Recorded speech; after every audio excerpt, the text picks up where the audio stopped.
Hello दोस्तों, good evening to all of you. कैसे हैं आप सब? उम्मीद है कि आप लोग बहुत बढ़िया होंगे। तो आज हम आप लोगों को कुछ बताने वाले हैं एस्टिमेशन के बारे में। एस्टिमेशन कैसे करते हैं किसी बिल्डिंग का, इसके लिए दो मेथड है। दो मेथड कौन कौन सी है हम आप लोगों को बताते हैं। चलिए ठीक है, आज का क्लास स्टार्ट करते हैं। इसके पहले आप हमारे चैनल पर अगर नए हैं तो हमारे चैनल को सब्सक्राइब करिए। Target JE. तो शुरू करते हैं आज का क्लास। देखते हैं कि estimation of machinery in building, हम मशीनरी का बिल्डिंग में कैसे एस्टिमेशन करते हैं। इसके लिए दो मेथड का यूज़ किया जाता है और हम इस मेथड का यूज़ करके क्या क्या फाइंड करते हैं वो हम जानते हैं। Length of machinery and quantity of machinery, दो चीज़ को फाइंड करते हैं। तो पहला मेथड है हमारा long wall short wall method, दूसरा मेथड है सेंटर लाइन मेथड। अब हम देखते हैं कि सेंटर लाइन मेथड क्या होता है और इसकी क्या उपयोगिता है और क्यों यूज़ किया जाता है। तो ठीक है, देखते हैं आगे। लॉन्ग वॉल शॉर्ट वॉल, इसे शॉर्ट में LW SW मेथड भी कहते हैं। अब पहला टॉपिक क्या है, long wall short wall method suitable for all type of building. मतलब जो long wall short wall method होता है ये सभी प्रकार की बिल्डिंग के लिए उपयोगी होता है।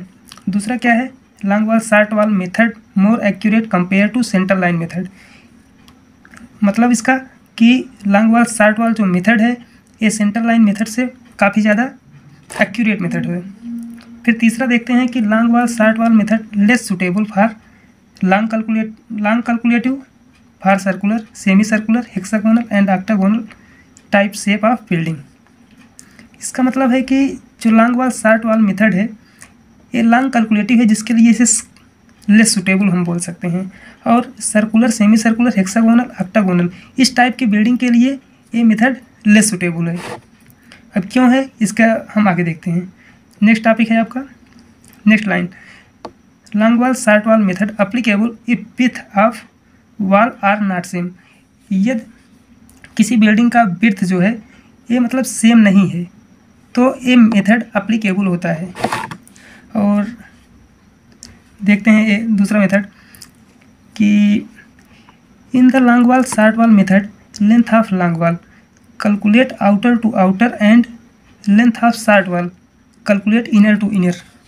इसका मतलब है कि इस मेथड में जो लॉन्ग वॉल है हम आउटर टू आउटर डायमेंशन को कैलकुलेट करते हैं और शॉर्ट वॉल को इनर टू इनर कैलकुलेट करते हैं। अब क्या है इनर टू इनर और आउटर टू आउटर, हम इसे देखते हैं।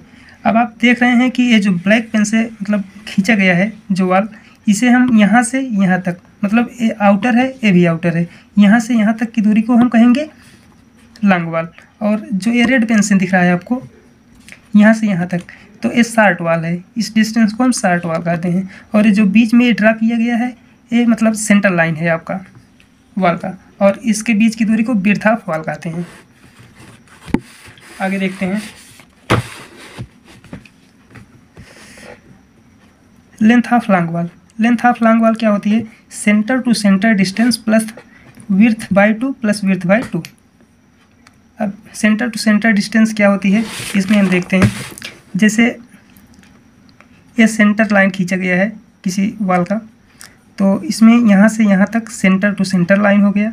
और विड्थ कितना है, यहाँ से यहाँ तक, यहाँ से यहाँ तक, चाहे जहाँ पे मतलब लेंगे तो विड्थ सबका सेम है।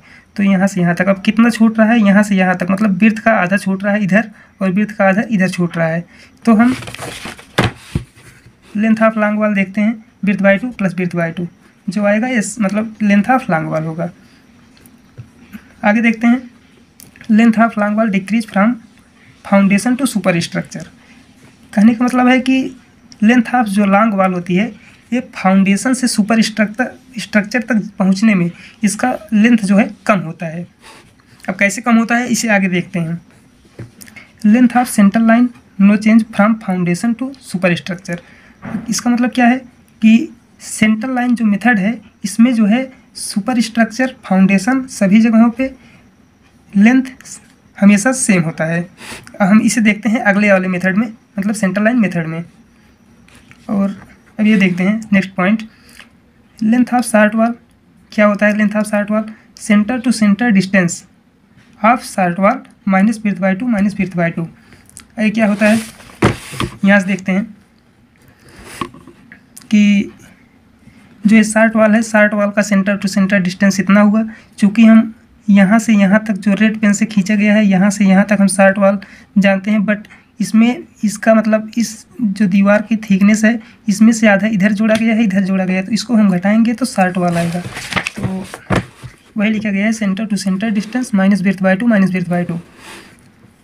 और फिर देखते हैं फार लॉन्ग वाल के लिए, जो ये ऊपर हम देखें कि मतलब length of long wall decrease from foundation to super structure. अब कैसे घटता है ये हम देखते हैं। पहले तो हम इसे ये देख लेते हैं कि एक फिगर है, ये मान लीजिए आपका फाउंडेशन है और ये फुटिंग है और ये फाउंडेशन का विड्थ है BF और विड्थ ऑफ वाल B दिए गया है इसमें। ये मतलब फिगर को ध्यान से दिमाग में रखिएगा। उसके बाद हम आगे देखते हैं फाउंडेशन में हमारी मतलब लॉन्ग वाल की डिस्टेंस कितनी है वो देखते हैं। Centre to centre distance plus BF by 2 plus BF by 2।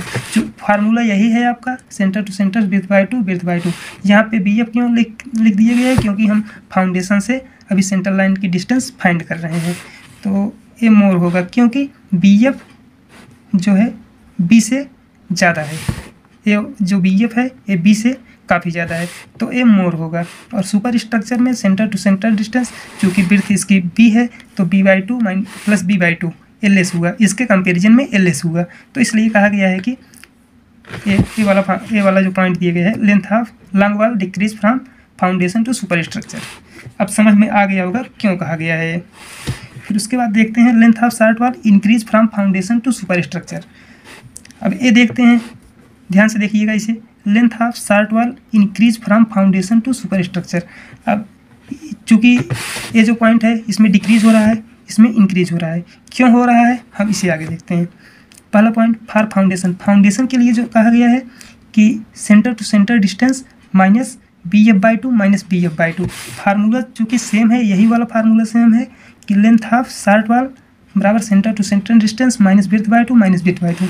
तो यही है फार्मूला, क्योंकि हम फाउंडेशन के लिए हम कैलकुलेट कर रहे हैं, तो centre to centre minus BF by 2 minus BF by 2, चूँकि थिकनेस मतलब BF बाई 2 है हमारी। तो आगे देखते हैं फॉर फाउंडेशन के लिए BF बाई 2 BF बाई 2, चूँकि BF is greater than B, तो इसलिए ये लेस हो गया इसके कंपेरिजन में। अभी क्यों हो गया इसे भी देखते हैं। फॉर सुपर स्ट्रक्चर के लिए centre to centre minus BF by 2 minus BF by 2 is more, क्योंकि ओवरऑल देखिए जब BF बाई 2 ज़्यादा है, BF बाई 2 B बाई 2 से B बाई 2 से काफ़ी ज़्यादा है, तो जब इसमें से सेंटर टू सेंटर डिस्टेंस दोनों का सेम है, अगर ये सेम है, ये ज़्यादा है, ये ज़्यादा है, अगर किसी सेम चीज़ में से सेम मैग्नीट्यूड में से अगर कोई हम ज़्यादा नंबर घटाएंगे तो वो मतलब ऑटोमेटिक कम हो जाएगा। और अगर एक कम वैल्यू इसकी वैल्यू कम है तो अगर इसे घटाएंगे तो इसकी वैल्यू इसके कंपैरिजन में ज़्यादा रहेगा। उम्मीद करता हूँ समझ में आ गया होगा आप लोगों को। आगे देखते हैं, नेक्स्ट पॉइंट है it is also known separate वाल मेथड एंड इंडिविजुअल वाल मेथड। इसके कहने का मतलब क्या है कि यह सेपरेट वाल मेथड के नाम से और इंडिविजुअल वाल मेथड के नाम से भी जाना जाता है। नेक्स्ट पॉइंट है it is mostly used for government department like PWD CPWD। इस मेथड का यूज गवर्नमेंट डिपार्टमेंट में CPWD और PWD में यूज होता है। उम्मीद करता हूँ कि आप लोगों को long wall short wall method अच्छे से समझ में आ गया होगा। अब हम सेकंड मेथड देखते हैं, सेंट्रल लाइन मेथड क्या होता है। What is the central line method. First point है हमारा central line method gives quick result compare to long wall short wall method. कहने का मतलब है कि इसमें जो है जो सेंट्रल लाइन मेथड है इसमें long wall short wall method के कंपैरिजन में रिजल्ट और एक्यूरेट जल्दी आता है। और दूसरा देखते हैं central line method less accurate compare to long wall short wall method. इसका मतलब है कि सेंट्रल लाइन मेथड जो होता है long wall short wall method से कम एक्यूरेट होता है, मतलब कम सही होता है। और थर्ड पॉइंट है हमारा central line method is applicable if width of वाल आर सेम। कहने का मतलब है कि अगर दीवार की थिकनेस हमारी हर जगह पे समान रहे तब सेंट्रल लाइन मेथड उपयोगी होता है, otherwise long wall short wall method होता है। आप समझ गए होंगे क्यों ये लेस एक्यूरेट है, क्योंकि अगर ये तभी उपयोगी है जब width of wall always same. और चौथा नेक्स्ट पॉइंट देखते हैं length of central line no change from from foundation to super structure. कहने का मतलब है कि जो सेंट्रल लाइन मेथड होता है या सेंट्रल लाइन मेथड होता है तो वो सुपर स्ट्रक्चर और फाउंडेशन में मतलब विड्थ उसकी कांस्टेंट रहती है। फिफ्थ पॉइंट देखते हैं हम, central line method most suitable for circular, semi circular, hexagonal, octagonal type shape of building. जो हमारा long wall short wall method था वो लेस सुटेबल था circular, semi circular, hexagonal, octagonal type की शेप ऑफ बिल्डिंग। और जो central line method है ये सुटेबल है। यही दोनों में अंतर है कि ये हम circular, semi circular, hexagonal, octagonal type की बिल्डिंग के लिए उपयोग करते हैं। हाँ, और हम जो है और भी यूज कर सकते हैं, मतलब जैसे स्क्वायर हुआ, रेक्टेंगुलर हुआ, ट्रायंगुलर हुआ, इस टाइप की बिल्डिंग के लिए भी हम यूज कर सकते हैं अगर उसकी विड्थ सेम है। छठा पॉइंट है हमारा, deduction in measurement at junction of wall to avoided error in central line method. कहने का मतलब है कि मेजरमेंट में जो डिडक्शन करना होता है जंक्शन पे, उसे अवॉइड मतलब जो उसमें त्रुटियाँ आती हैं उससे बचा जा सकता है सेंट्रल लाइन मेथड में। कैसे बचा जा सकता है हम आगे देखते हैं। जंक्शन क्या होता है? Junction of wall. जंक्शन पहली बात तो दो प्रकार के होते हैं, जैसे आप आमतौर पे देखे भी होंगे जंक्शन कैसे होता है कि जंक्शन तो अभी हम लोग जो देखे हैं मैक्सिमम तो हम लोग यही देखे हैं कि 90 डिग्री पे जंक्शन बनता है।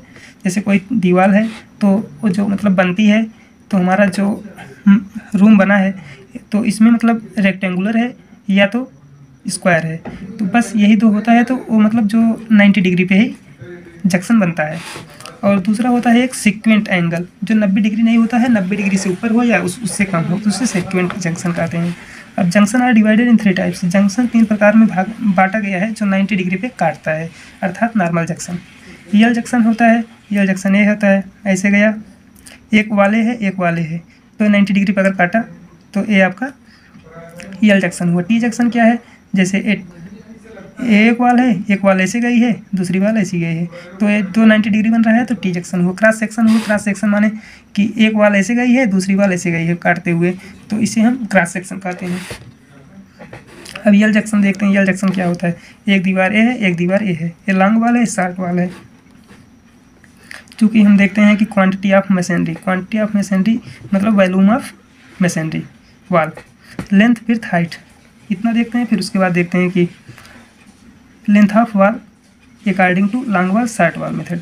Short wall long wall method के हिसाब से हम देखते हैं कि इसकी भाई लेंथ यहाँ से यहाँ तक है, लेंथ हो गई, शॉर्ट वॉल यहाँ से यहाँ तक है, तो इसमें कितना डिडक्शन होगा हम ये निकालेंगे। और फिर length of wall according to central line method. Central line method से कितना आएगा अब देखते हैं। यल, ये हमारा जो लॉन्ग वॉल है L1 -b/2 क्योंकि किया गया है, जैसे कि हमारा यहाँ से यहाँ तक डिस्टेंस L1 है और यहाँ से यहाँ तक सेंट्रल लाइन में मतलब यूज़ नहीं किया गया है, यहाँ से यहाँ तक है हमारा जो इसकी सेंट्रल लाइन मेथड डिस्टेंस है, तो यहाँ से यहाँ तक मतलब b/2 ये लिखा गया है। फिर उसके बाद जो शॉर्ट वाल है, शॉर्ट वाल में सेंटर टू सेंटर यहाँ से यहाँ तक लिया गया है, तो मतलब इतना ज़्यादा ले लिया गया है, क्योंकि शॉर्ट वाल में जब सेंटर टू सेंटर लाइन लेंगे यहाँ से यहाँ तक सेंटर टू सेंटर लाइन होगा, फिर यहाँ से यहाँ तक माइनस करना पड़ेगा एक्यूरेट पाने के लिए। तो ये b/2 b1/2 दोनों कैंसिल आउट हो जाएगा, क्योंकि सेंट्रल लाइन मेथड में थिकनेस दोनों की बराबर होती है, चाहे जो थिक वाल रहे उसकी थिकनेस बराबर होती है, यहाँ पर लिखा भी गया है। फिर कैंसिल आउट हो जाएगा L1 + L2, ये आ गया मतलब deduction in central line method 0। कहने का मतलब है कि जो सेंट्रल लाइन मेथड से हमारा डिस्टेंस आ रहा है और जो लॉन्ग वाल शॉर्ट वाल से आ रहा है बराबर है, तो मतलब डिडक्शन नहीं होगा कुछ। अब आगे देखते हैं टी जंक्शन क्या होता है। टी जंक्शन चूँकि जो इधर हम देखे हैं क्या था, इधर क्वांटिटी ऑफ मशीनरी वाल सेम रहेगा, लेंथ, विड्थ, हाइट मल्टीप्लाई में। फिर आगे देखते हैं length of wall accurate to long वाल शॉर्ट वाल मेथड L1 + L2। ये L1 है आपका, ये L2 है। फिर length of wall accurate according to central line method b1 = b2, मतलब ये दिया गया है सेंट्रल लाइन मेथड में b1 = b2 माना जाता है। लेंथ ऑफ वाल अकॉर्डिंग टू लॉन्ग वाल शॉर्ट वाल मेथड L1 + L2 है।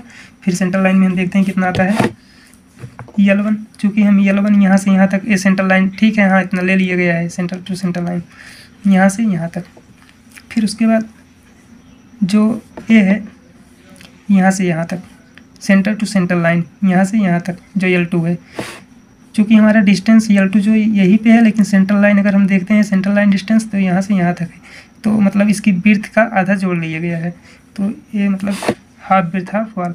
जो डिडक्शन होगा, चूँकि L1 प्लस L2 आपका इतना आया है, ये मतलब long wall short wall method से, और सेंट्रल लाइन मेथड से L1 plus L2 plus half breadth half wall आया है। तो deduction in central line at T junction is half breadth half wall, मतलब B/2 इतना डिडक्शन होगा। सेम ऐसे क्रॉस सेक्शन में भी है, क्रॉस सेक्शन में एक वाले है एक वाले है, और मतलब 3 वाल इसमें हम मान लेते हैं कि एक वाले हो गया यहाँ से यहाँ तक L2, यहाँ से यहाँ तक L1, यहाँ से यहाँ तक L3, और बिर्थ सबका समान है समझ लीजिए, क्योंकि सेंट्रल लाइन मेथड भी यूज़ करना है हमें, तो long wall short wall method में L1 plus L2 plus L3 हो जाएगा। फिर उसके बाद देखते हैं सेंट्रल लाइन मेथड के हिसाब से, अब देखते हैं कि L1 कितना आएगा, यहाँ से यहाँ तक सेंट्रल लाइन मेथड से है हमारा, तो बिर्थ/2 जुड़ेगा इसमें।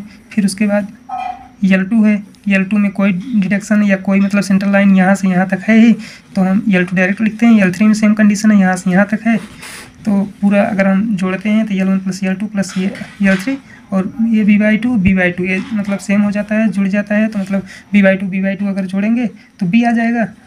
इसका एक नोटेशन रख दिए हैं B1, क्योंकि बिर्थ सभी सेम है, तो B1 B2 से कोई फर्क नहीं है, तो B1 लिख दिए हैं।